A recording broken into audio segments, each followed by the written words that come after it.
Workman, and obviously the school is named after him. We're so lucky that he's committed to us, and he comes back frequently throughout the year and reads to the students at all grade levels, and he's in the lunchroom and on the playground, and he's famous. I mean, he walks in the room and everything stops, and kids are running up to him, and they want to say hi to him more than once when he's here. So we're really excited that he can come back and talk with this class of graduating fifth graders. Mr. Workman.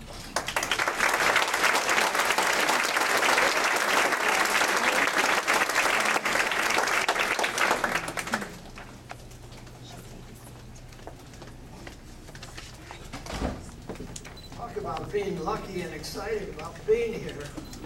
How could you be more lucky than have the opportunity to come in unannounced or on a scheduled basis and spend time in this school with all these wonderful people? Even more meaningful, some of those people were my students at one time in other schools in this district, and some of them work with the support staff, and some of them are teachers in this building. It's just a wonderful connection for elderly gentlemen to be able to come back and spend time in such a good place. In this day and age where we're hearing in every news report of things that aren't going so well, or things that our nation or our local governments are having trouble with, this school represents some of the things that are going right in every respect. Our teachers and administration and support staff doing the job to advance these young people to their next level and next challenges. And when you're in that position, I think the attacks on public education have made them feel vulnerable in many regards, but there are many of us out there, including all the parents and grandparents who are here today, who recognize the fantastic job that our people do in public education, and especially here at Workman Elementary School. And I think we ought to give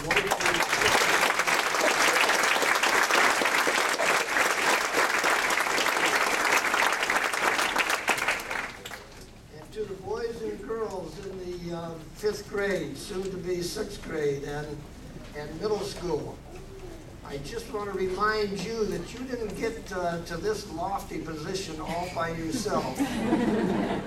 Through the years, you've gotten a little help to get here, mainly in the name of your parents and extended family who have helped you arrive here.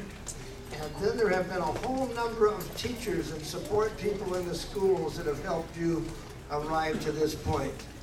And as you're doing your thinking this summer and during the months to come, keep in mind those people that have helped you along. A little thanks to Mom and Dad for all of the things they have been through, getting you up in the morning and getting the proper clothes on your back to get to school, and cleaning up after you for any number of messes that are created in raising children, some of them through illness and some of them just through sloppy play. You folks have been there behind you all the time. And keep in mind, on your vacation this summer, if you have a few moments to jot a postcard to a favorite teacher or a favorite person in the school, send them a line, let them know how you're doing. You can send it right to the school, and they will get it when they stop in and check their mailboxes during the summer, or when they come back in August to prepare for the next year. Those are some of the real rewards that teachers and principals get that make up for some of the things that aren't included in their contracts and paychecks. And that's where the big payoff is. As I said earlier, one of my biggest payoffs is to be able to come back here and spend time with you in the classroom. Teachers always find something for me to do without messing up their day to keep me occupied when I'm here.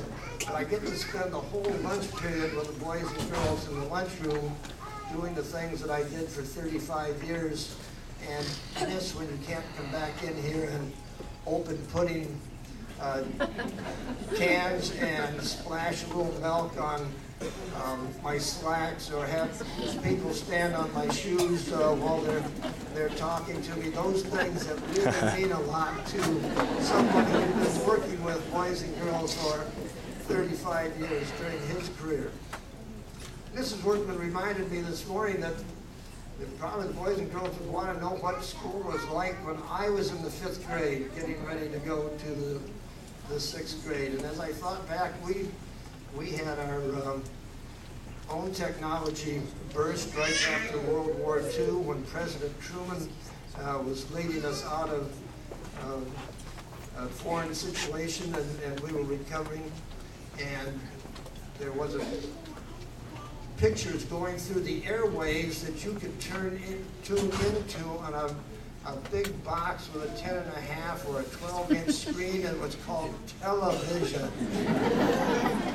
We didn't have a television in our home at that time, but we could go down to the local appliance store and look through the window and see what was being played on television, and we could watch a whole show standing out there on the sidewalk and looking in through the window. And it wasn't very long we got our own television into our home, and that was the beginning of many innovations in sending messages through the airwaves. The closest thing that we had to a computer were called typewriters.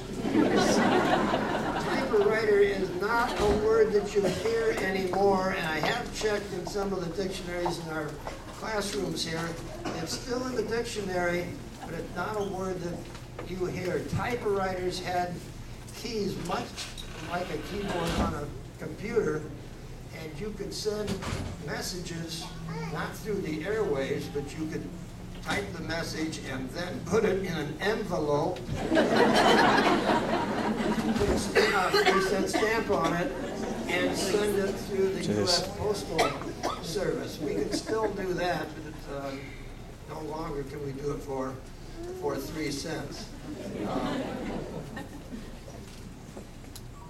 Those are some of the most outstanding things that I can remember as a youngster growing up. But I would just like to thank you all for receiving me in the positive way that you do. And it's an honor for me to be able to come here and spend time with you. And at this special day, your movement from the 5th grade to the 6th grade has always been special to me in the years that this school has been here. And thanks to Mr. Burt for including me each year during these activities. Thank you so much.